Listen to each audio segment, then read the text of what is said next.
Be me. 42, HR director at tech company in Austin, Texas.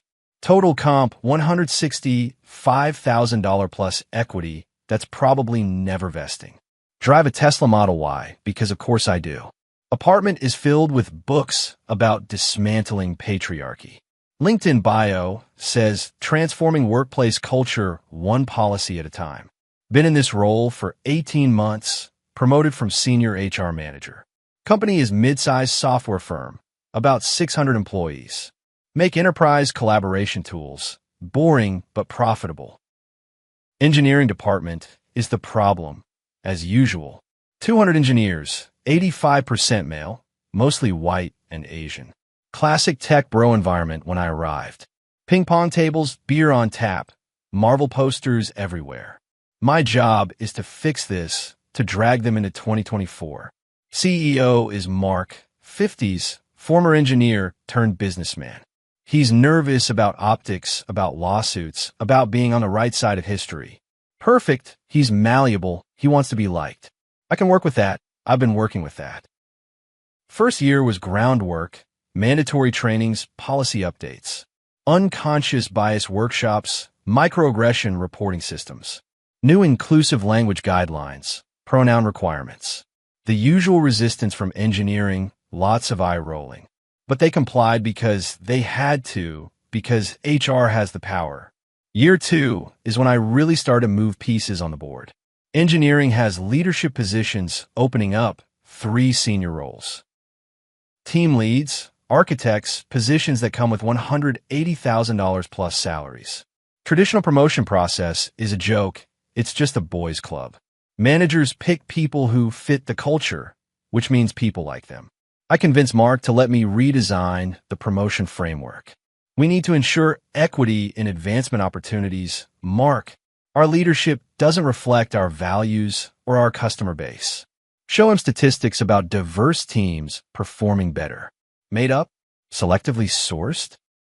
Who can tell anymore? He buys it. New promotion policy gets rolled out via company-wide email. I write it carefully, lawyer-approved language, nothing obviously illegal, to address historical imbalances and create equitable pathways. Promotion committees will prioritize candidates from underrepresented groups. When qualifications are comparable, preference given to diversity candidates.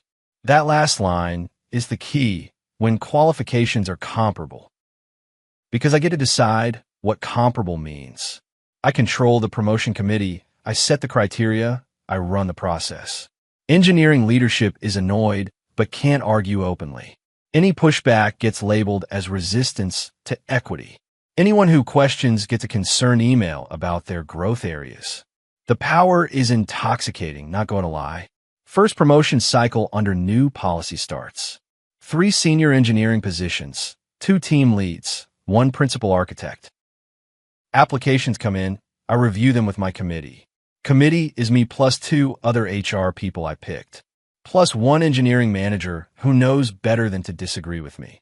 Male candidates are strong on paper, multiple have 8 to 10 years experience. Led major projects, shipped products, mentored juniors, clear technical depth. Female candidates are newer, 3 to 5 years experience mostly. Good performers, but haven't led anything major yet. Under old system, the experienced men would get it easily. Under my system, we're correcting historical wrongs. I create a new rubric, weight things differently.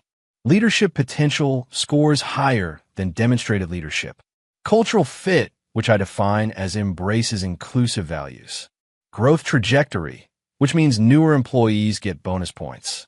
Suddenly the women candidates score higher. It's beautiful. Committee meeting is quick, outcomes predetermined.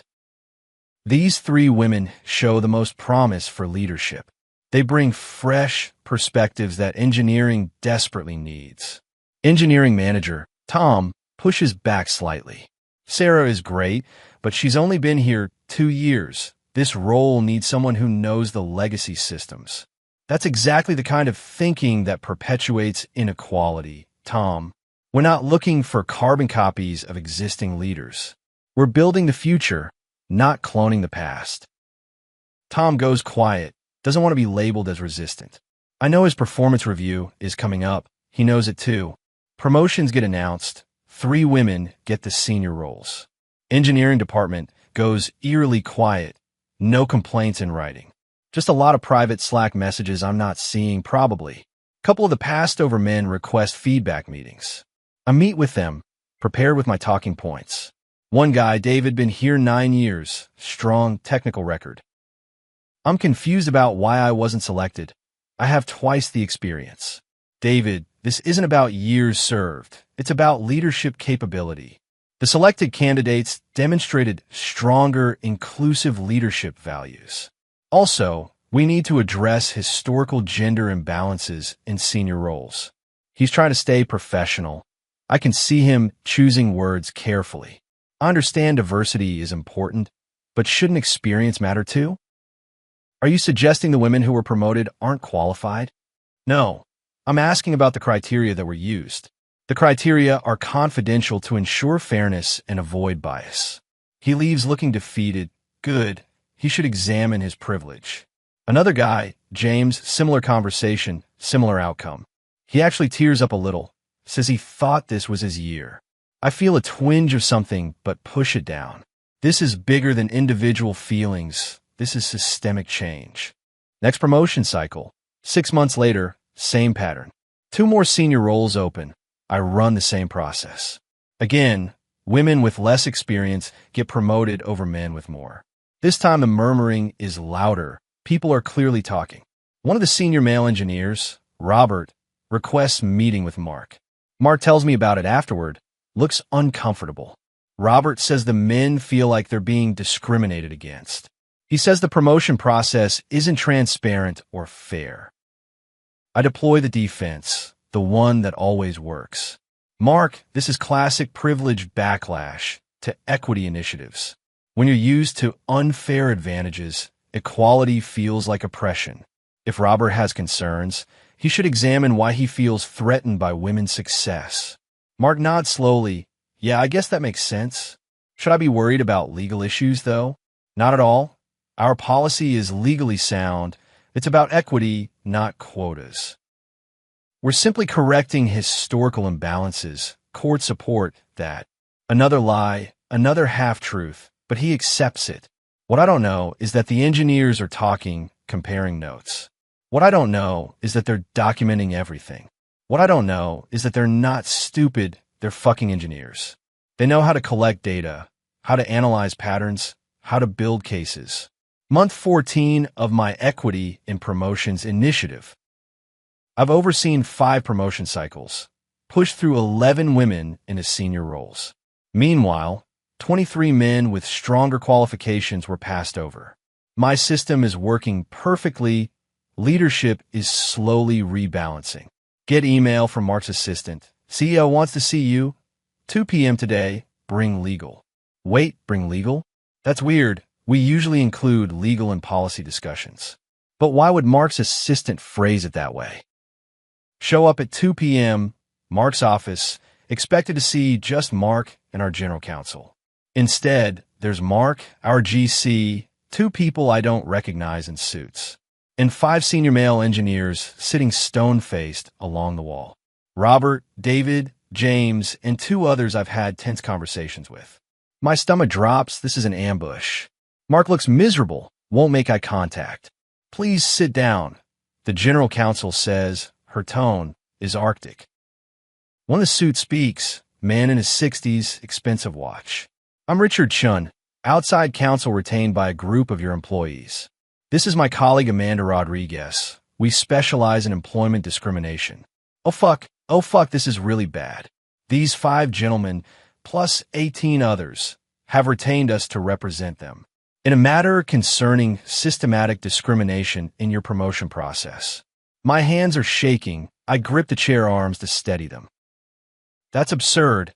Our promotion process prioritizes equity and inclusion. Richard pulls out a document.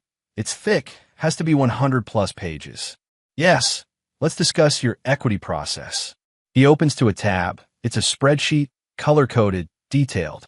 Over the past 18 months, you've overseen 5 promotion cycles. resulting in 11 promotions to senior engineering positions. All 11 went to women, 0 went to men. I try to interrupt. That's because we were correcting. Let me finish. His voice is steel. During this same period, 34 engineers applied for these positions. 23 were men, 11 were women. 100% of women who applied were promoted. 0% of men who applied were promoted. He flips to another tab. This one has performance data. Here are the average performance review scores for the past 3 years. Male applicants who were rejected, 4.3 out of 5. Female applicants who were promoted, 3.7 out of 5. Another tab, years of experience. Male applicants average, 8.4 years. Female applicants average, 3.2 years. Another tab, major projects led. Male applicants average, 6.7 projects. Female applicants average, 1.9 projects. He's methodically destroying me with data, engineer's revenge. In every objective measure of qualification and performance, the male applicants exceeded the female applicants significantly. Yet 0 men were promoted and all women were promoted. I'm sweating now, literally feel drops on my forehead. Our process considers multiple factors beyond just technical. Yes, let's discuss your process. Amanda takes over. She's even scarier. She pulls out printed emails, my emails to committee members. Here's an email you sent to the promotion committee, dated March 15th. She reads it aloud, my own words condemning me. We need to be intentional about increasing women in leadership. If we don't promote Sarah, we'll have another all-male senior team. Let's make sure we can justify our diversity choice. My face is burning. I don't remember writing that explicitly. Another email from your Slack messages to HR team members. She reads it. These men have had their turn running things. It's time for women to have the opportunities they've been denied. I don't care if they have more years. Years of privilege don't count. Oh God, I did write that. Thought Slack was private. Another document. These are notes from promotion committee meetings.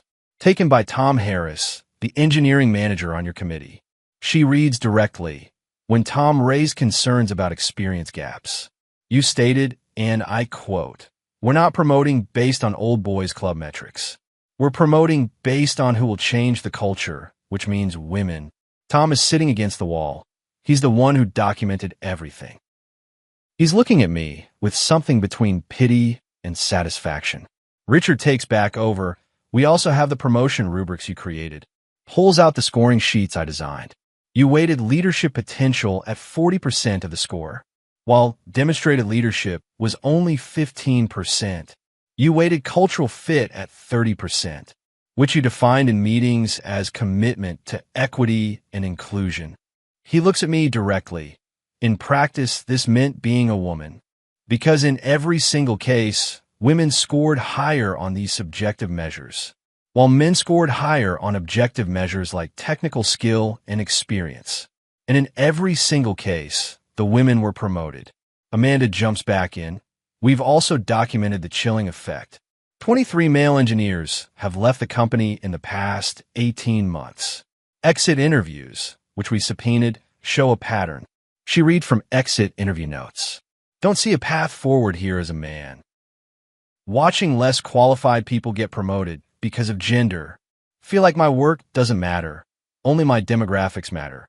Mark finally speaks. His voice is shaking. Is this all true? Did you really do this? I try to mount a defense. I was implementing equity initiatives. We talked about this. You approved the policy framework. You knew we were trying to increase women in leadership. Richard cuts in. Having diversity goals is legal. Having illegal quotas is not legal. Systematically excluding qualified candidates based on gender is not legal. You didn't create equity. You created a discriminatory quota system. Our general counsel speaks for the first time. Looks sick. The exposure here is significant, potentially millions in damages. Across 23 passed over employees, plus the ones who left. plus punitive damages if we go to trial and lose. She looks at Mark. We need to settle this immediately. Mark looks at me, something breaking in his expression. Did you know this was illegal? Did you know you were discriminating? I'm crying now, can't help it. I was trying to fix inequality. The system was biased against women. I was correcting it. Robert speaks up from a wall. His voice is calm but hard. You didn't correct bias. You reversed it. You didn't create fairness. You created a different unfairness. You punished us for what other men did in other companies. David adds, I have a daughter. I want her to have opportunities. But I also want to be judged on my work, not my gender. You made gender the only thing that mattered. James, the one who cried in my office, his voice cracks. I gave 9 years to this company. I'm good at what I do. You told me my experience was privilege that didn't count. You told me my work was less valuable because I'm a man. Richard stands up. Here's what's going to happen.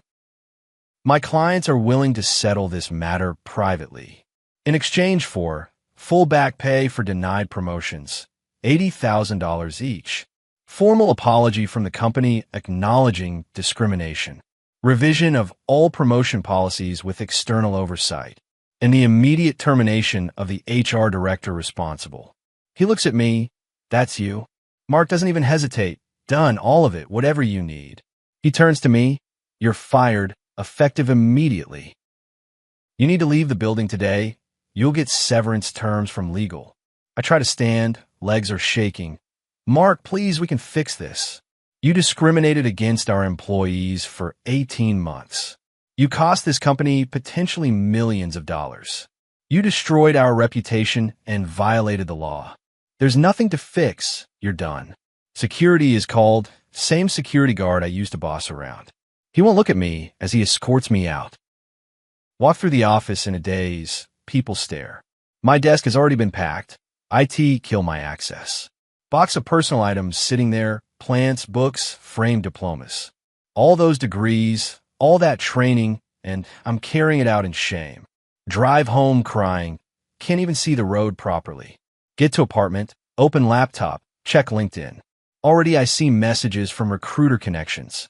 Hey, saw the news. So sorry to hear. Hope you're okay. News? What news? Check Twitter. Tech company settles with male employees over promotion discrimination. Article is already written. Must have been embargoed. Waiting to drop. My name is in it. Quotes from the settlement announcement. HR director terminated for implementing discriminatory promotion policies. Comments are brutal. Absolutely savage. This is what happens when equity becomes revenge. Discriminating against men to help women is still discrimination. Another example of DI policies going too far. Even other HR professionals are piling on. This is why we need objective criteria and documentation. This person gave all of us a bad name. Check my bank account. Do math on expenses. Mortgage, car payment, student loans, regular spending. I have maybe 4 months of savings if I'm careful. Start sending out applications immediately, same day. HR director roles, VP of people roles, culture positions. Nothing, absolutely nothing, radio silence. 2 weeks later, first rejection comes in. We've decided to move forward with other candidates. Given the current circumstances, we don't think it's a fit. Circumstances, they mean my name being radioactive. Google my name. The settlement article is first result. Second result is a Medium post someone wrote. Case study, how one HR director's bias destroyed careers. Third result is a Reddit thread with 10,000 upvotes. HR director fired for discriminating against men. Here's what we can learn. Month 2. Savings are draining faster than expected. Had to pay my share of legal fees from the settlement. Company isn't covering my portion. I was terminated for cause. Start applying for lower-level roles. Senior HR manager, HR business partner. Still nothing. Even people I thought were friends aren't returning calls. One former colleague is honest with me over coffee. Look, nobody wants to touch you right now. Every HR team is terrified of doing what you did. You're literally used in training now as what not to do. Give it a few years. Maybe things will blow over. A few years? I don't have a few years of savings. Month 3, getting desperate now. Apply for HR coordinator roles, HR administrator roles, even HR assistant positions at small companies. One place calls me in for interview, startup 40 people. Interview goes okay until the CEO asks about my last role. I see you were HR director at company name. Why did you leave? I practiced this answer. There was a policy disagreement. I implemented diversity initiatives that the leadership felt went too far. He looks at me. I read the articles. You discriminated against men. The promoted candidates were qualified. We were correcting imbalances. By systematically excluding men, creating quotas, violating the law. He's not hostile, just matter of fact, which somehow makes it worse. Here's my concern. How do I know you won't do that here? I learned from the experience I would approach things differently. That's not a very convincing answer. Honestly, I don't get the job. I don't get any job. Month 4, completely out of money. Missed mortgage payment, car payment, everything bouncing. Have to move out of apartment. Back to my mother's house at 42. She's sympathetic, but also, I told you to be careful with that stuff. I was trying to help women, try to make things fair. By being unfair to men? How did you think that would end? She's right. Everyone's right. I fucked up royally. Start applying for anything, retail, administrative assistant, receptionist. Finally get hired at a dental office, front desk, $18 an hour. It's humiliating, going from $165,000 to $18 an hour. From directing policy to answering phones and filing insurance claims. But I need the money, need the health insurance. First day, training with the office manager. She's 28. She recognizes me. I can see in her eyes. Did you work in tech HR before? She asks carefully. Yes, for a while. Needed a change. That makes sense, she says, and I know she knows. Months pass. It's soul-crushing work. Not because it's hard, but because I know what I used to be, what I used to have. Sit at the desk checking people in, mind wandering. Think about all those promotion decisions, all those passed over men. Convince myself I was correcting injustice, creating equity. Really just created a different injustice, different victims. David, 9 years of good work, told his experience didn't matter. James, crying in my office, told to examine his privilege. Robert, raising a daughter he wanted to see succeed fairly. All of them watching less experienced people get promoted over them. Not because of merit, not because of potential, just because of gender. I became what I thought I was fighting against. Became the person making decisions based on demographics, not qualifications. Told myself it was different because I was helping the marginalized. But discrimination is discrimination, even when you think you're righteous. Even when you convince yourself you're on the right side of history. 6 months into working the front desk, one of the engineers walks in. It's David, here for a dental appointment. My heart stops, want to hide, want to disappear. He sees me, recognition flashes across his face. Walks up to the desk, I need to check in. Hand him the clipboard, name and date of birth. He fills it out, hand it back, our eyes meet. You're working here now? He asks, not cruel, just curious. Yeah, needed a job. This one was available. He nods slowly. How's it going? It's fine, it's honest work. That's good, he says, and he means it. No sarcasm detected. Awkward silence. Then he speaks quietly. For what it's worth, I didn't want you to be fired. I just wanted fair treatment, wanted the promotion I earned. Feel tears starting, blink them back. I'm sorry, I really am. I thought I was helping, thought I was fixing inequality. You weren't fixing it. You were just moving it around. He's right, painfully, obviously right. The company's better now, by the way, he continues. They brought in new HR leadership, completely redid the promotion system. It's actually fair now, based on performance and skill. Women are still getting promoted, just based on merit. He looks at me directly. That's what we wanted all along. Not 0 women in leadership, just fair evaluation. You could have given us that without breaking the law. Dennis calls his name. He stands up. Take care of yourself, he says, and walks back. Sit there for a minute, staring at the schedule. He's right. They all were right. I just couldn't see it. Couldn't see past my ideology, my certainty that I was correct. Thought merit was a tool of the patriarchy.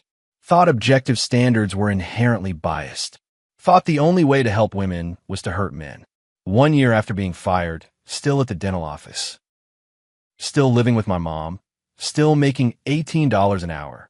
Student loans and forbearance, credit score destroyed. No prospects of getting back into HR, maybe ever. See article online. Former company posts record profits. New engineering leadership driving innovation. Quotes from the female engineers who were promoted. We're grateful for the opportunities, but want them to be earned. The old system was discriminatory. The new system is fair. Even the women I promoted are distancing themselves from my approach. They wanted to succeed on merit, not because of my thumb on the scale. My favoritism tainted their achievements, made people question them. I hurt everyone, the men I discriminated against and the women I thought I was helping.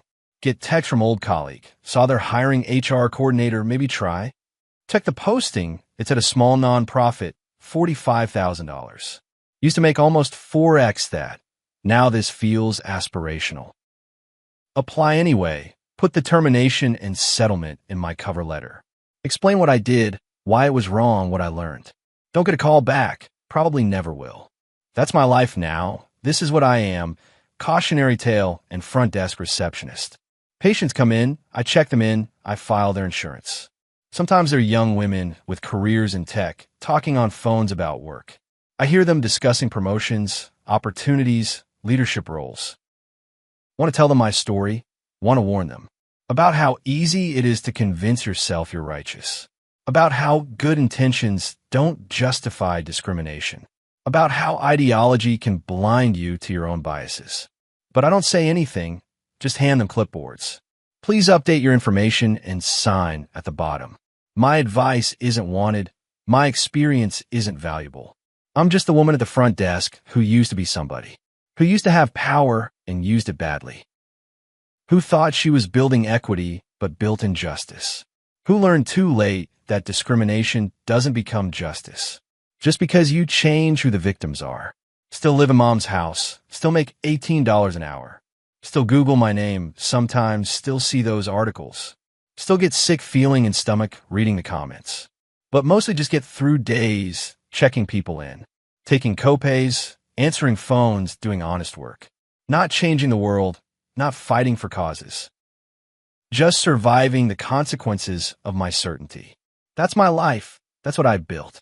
With my equity initiatives and promotion policies. With my conviction that I was correcting history. Really just repeating it with different victims. And now I'm here, 42 years old, starting over from nothing. Because I thought being righteous mattered more than being fair. Because I thought good intentions justified bad actions. Because I thought discrimination was okay if I was doing it. And learned the hard way, at the cost of everything, that it's not.